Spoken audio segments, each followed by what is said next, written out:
Introduction and purpose. Many organisations have social, environmental and economic impacts that have an effect on people, their communities and the environment for the better. They may be a social enterprise, a private business, a voluntary organisation or a government initiative. Some may be large and others run by a very small group of people. They may work across the sectors and can have unique objectives, or they may have objectives shared by several other organisations. So, what links these diverse organisations? Well, they all face the same challenge. How should they measure their social outputs? And how should they measure the value of achieving their social objectives? Now, we can often see, or at least assume, the benefits of their work. But in today's world, it is necessary to communicate specific details about those benefits in order for them to be fully acknowledged. My name is Jessica Boyd, and I'm going to guide you through this introduction.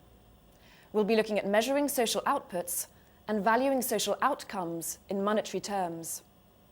If you and your organisation fit into any of the categories mentioned here, then you will have everything to gain from following this process. There are two main reasons why this is important to do.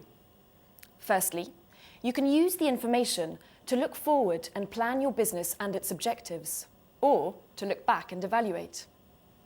Knowing how well you are achieving your objectives can help you plan your organisation more effectively. It may make you more attractive to your customers and help you win contracts. Secondly, measuring and communicating the value of your social outcomes helps to demonstrate the importance of your work to you, your staff, your customers, investors, or a government agency, essentially to all of your stakeholders, or in other words, the people that matter to your organisation. This tool will help you explore how to measure social outcomes. It offers you a new, straightforward approach to assessing the monetary value of some of your social impacts. This is done by calculating the social return on investment, or SROI. I should also mention that we will use the word social here as a short form for social, environmental and economic throughout. This web tool has been designed for you to move easily from chapter to chapter. You can also jump straight to the chapter of your choice. You can download the transcript as well as the slides. And there are links to useful information on the resources page of our website, as well as a glossary of terms. So, before we get started, let's hear some of the questions that different organisations are asking.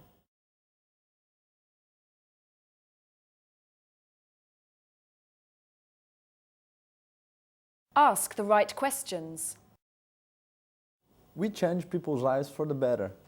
How do I measure that?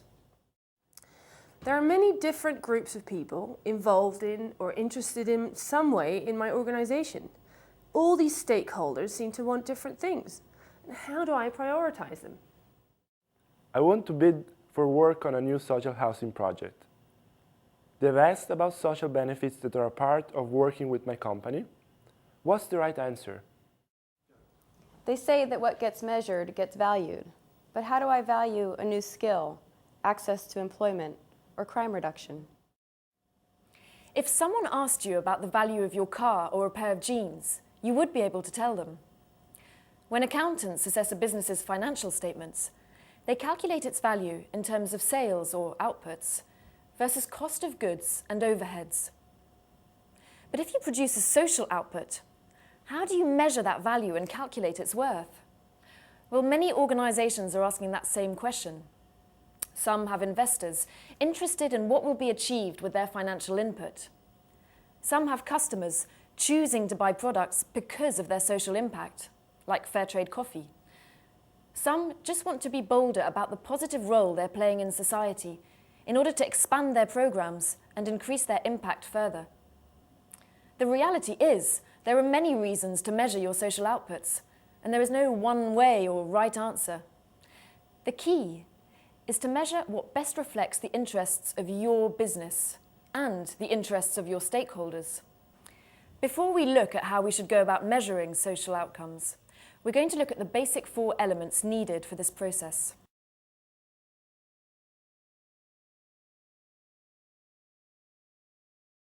Terms and definitions. There are four main elements needed to measure social value creation: inputs, outputs, outcomes, and impacts. Now, these terms mean different things to different people, so let me clarify how they are being used here. Inputs are the resources you need in order to make something happen. They're measured as a cost, for example, the cost of equipment for running a computer training program.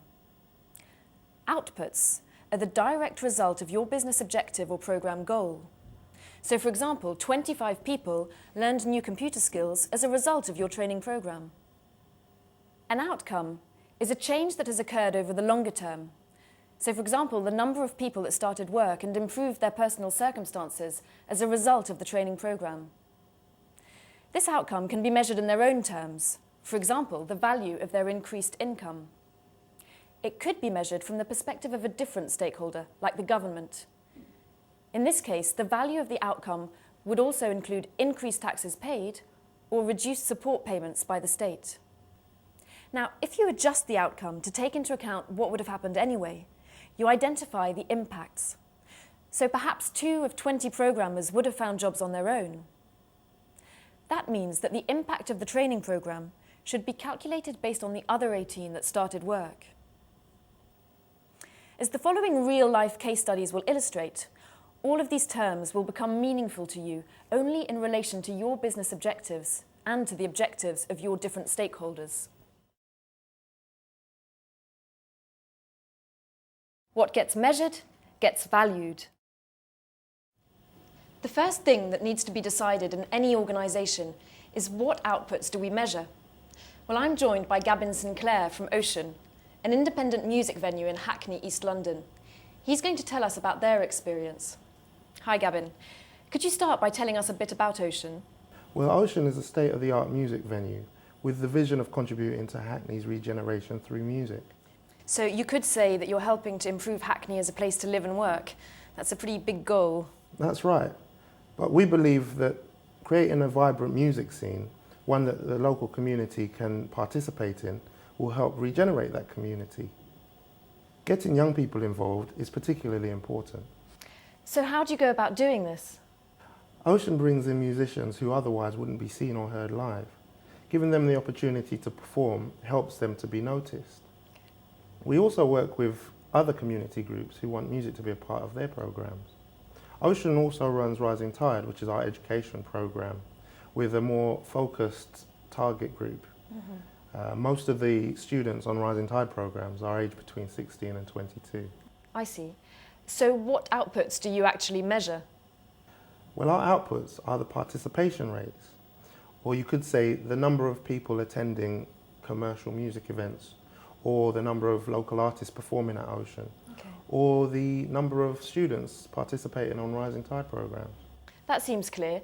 And what does the Rising Tide programme actually entail? Rising Tide provides all kinds of workshops, from music performance to technical and business skills, those for working within the music industry.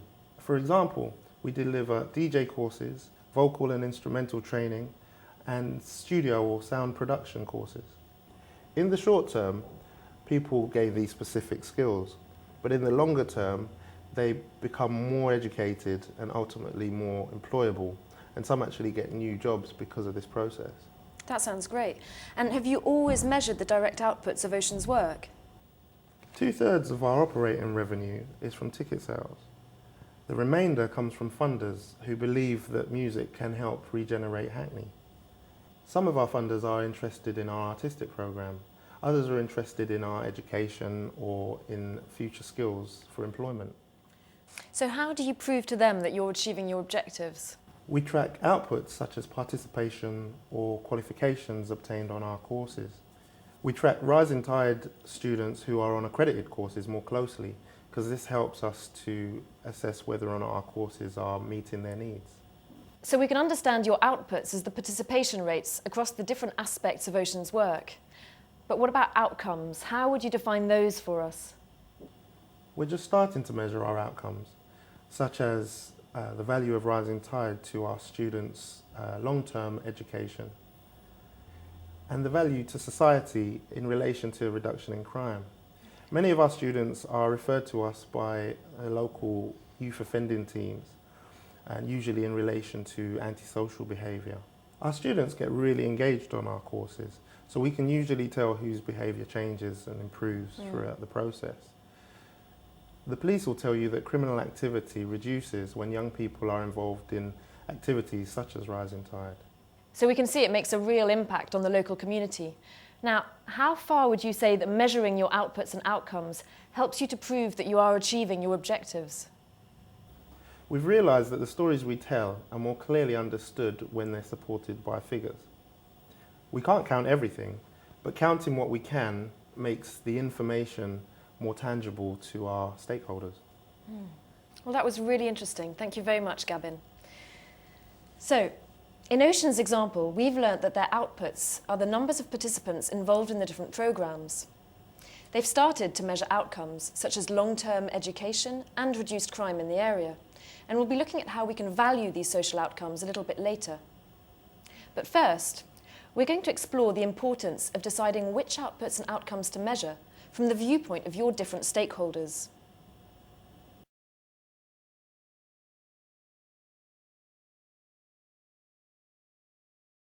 Value is in the eye of the stakeholder. As Gabin explained to us, looking at your outputs can help demonstrate how well you're meeting your objectives. We're now going to look at another real-life case study in order to demonstrate how important it is to know the objectives of your different stakeholders, as this will lead to new sources of value creation. Karen Lothrop is here from Hill Holt Wood, a social enterprise in Lincolnshire. Hi, Karen. Hi, Jessica. Could you give us some background on your organisation and your overall objectives? Sure. Hill Holt Wood is a 14-hectare woodland which we run as a social enterprise. One of the key objectives is for us to provide training, vocational training, for 15 to 18-year-olds who are at risk of social exclusion. Also, another key objective is to encourage free public access to the woodland and to give information to our local community. So you run a training programme for young people at risk of social exclusion? Yes, that's part of it. But we founded the woodland because woodlands play a vital part in the health and overall well-being of communities. Woodlands are part of the Sustainable Development Agenda, and they do play a role in job creation and economic output. In fact, we employ 14 people now, and that is a significant employer in our area. That's interesting. Could you tell me a bit more about your stakeholders and how you prioritise their needs? Yes, one of the main stakeholder groups we have are the local communities that surround our woodland. They were very wary of our motives at first, so it was important for us to get them on board right from the beginning. And they have formed part of the team that has developed this social enterprise. This has helped us both with our business objectives and also in restoring the woodland. It is important for individuals and groups to take advantage of this very unique environment. But how do you know that you have achieved that objective? We track users to the woodland, and this helps us to explain the value of what we do to other stakeholders, like government departments who are involved in social development, health and the environment. It has been proven, I think, that woodlands are a very good environment for people to be in. They can dilute all sorts of stress areas, and they can be very calm. Exercise and physical work also can have very good measurable benefits for health. What other issues are important to your stakeholders? I think the presence of 40 people on site at Hill Holt Wood. It's a lived-in woodland. Accessibility of paths encourages a wide variety of visitors. They feel secure in a well-managed, lived-in woodland, so more people benefit from social and environmental value we are creating. And could you explain to us how all this may link to vocational training? That's a good question. Our resources come from the natural woodland. We offer courses in green woodworking, construction, woodland skills and woodland management, and that's just an example of some. Programme funding comes from government sources for youth at risk, and our classes are very small. We have 4 students to 1 instructor, and this allows us to give the kind of attention that they need. Would you say that your objectives have ever been out of step with a key stakeholder? Well, the young people we have on our vocational courses come with many barriers to learning, barriers that have prevented them from going into education or indeed have led them into crime. Their objective for coming on the course is to get a job, to look for long-term employment. Funding dictates to us that we track just the trainees, the learners, that we train successfully. But the key objective is for learners, and we don't feel that we have reached that objective unless our learners have got sustainable jobs that they will stay in for some time. So we can see, therefore, how knowing stakeholder objectives is important, particularly for programme delivery. Thank you very much, Karen, for sharing your experience with us. So, with Karen's case study in mind, we're now going to look at how social value can be monetised, and we will introduce the social return on investment analysis.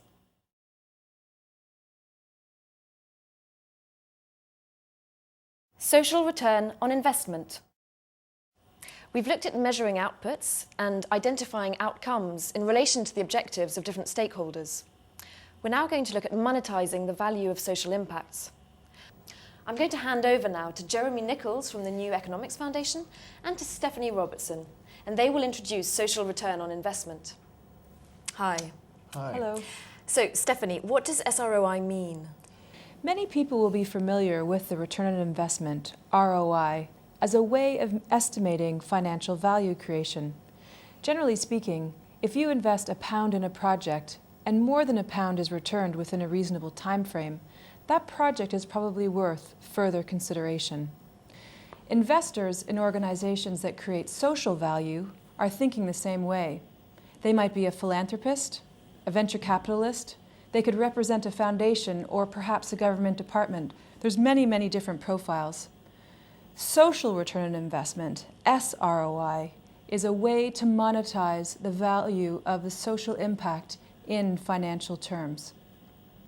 Basically, what we're trying to do is monetize the value of the social impact of an organization's work.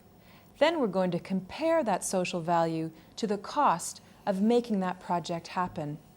We can illustrate this by using a case study of an organization by the name of Tomorrow's People. We'll look at their Get Out to Work program in Merseyside. Merseyside is actually in an area in Britain which has a very high rate of unemployment. That means that young people, particularly those with criminal records, have a difficult time finding jobs. Get Out to Work was actually created to address that problem, and Tomorrow's People works with a number of organizations in the Merseyside area. Now, Jeremy actually worked with Tomorrow's People, and he did the SROI analysis, so he's going to talk us through. Thanks, Stephanie. I'd like to start by describing the organisation's inputs and outputs. Get Out to Work costs £51,000 a year, and it measures its success against 3 targets: helping 163 ex-offenders over the first 2 years, ensuring that at least 12 people get a job at the end of that, and reducing the reoffending rate for its client group. At the end of the first year, Get Out to Work had helped 110 people, and 19 of them had found work and were still employed at the end of 10 months. And the reoffending rate was 15% lower than the national average for that target group. And it was by measuring their success against these targets that Get Out to Work was able to calculate the SRI. This is how they did it. The input was the £51,000 invested. The outputs were the 110 people that they helped over the first year. The direct outcome was that 19 people found a job and reduced the amount of money they needed from the government. The indirect outcome was the lower rate of reoffending. Tomorrow's People were able to use government statistics and the results of their own surveys to estimate the value of the increase in income, the reduced payments from government, and the lower crime-related costs. They were also able to use labour force survey information to estimate that on average, 2 of the 19 people would have found work without their help. And so the value of the social impact of Get Out to Work was calculated on the basis of the outcomes for 17 people and not 19. That's a really important point. You need to distinguish between outcomes and impacts in order to make sure you don't overstate your value. This way, your information will be more credible to your stakeholders. That's right. And the results of the first year's activity were used to project over the next 5 years. And each future year was discounted to allow for the change in the value of money over time. This was all added up and resulted in a present-day value of Get Out to Work of £543,000. So the SRI ratio shows the value of the social impact in relation to the investment required to achieve it. The value of the social impact, in this case £543,000, divided by the investment, in this case £51,000. Using this standard calculation, the SRI ratio for Get Out to Work was 10.5 to 1. That is, for every £1 invested, £10 and 50p is created for society. Just for emphasis, the SROI ratio is calculated by dividing the value of your social impact by the investment required to achieve that impact. What the ratio tells you, it gives you an indication of the value for society that's created for every £1 invested. However, just remember that SROI is a way of thinking, and you may not be able to monetize everything, so it's probably more important to monetize the things that are important to your organization and also important to your stakeholders. So I guess there's two things to remember. SROI does not have to be complicated, and also the SROI is just a number that is one part of the story. When you give that number to your stakeholders, it's important to put it in context with the other details of your program. Thanks, Stephanie. Thanks, Jeremy. Well, that was a clear introduction to how we can use a straightforward calculation to help us evaluate our social impact. Also, that SROI could be regarded as a framework for reporting on our wider impact. The SROI ratio simply indicates value created for society based on the initial investment.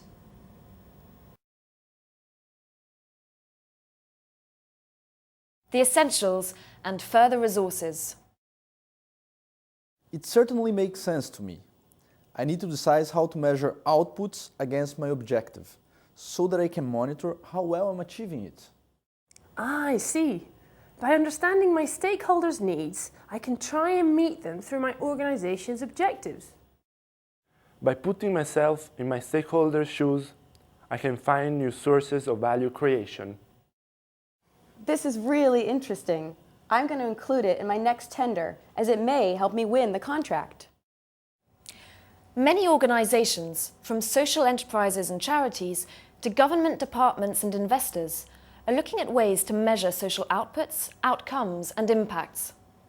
We hope that more and more of you will see the benefits of using the SROI ratio to demonstrate social value creation.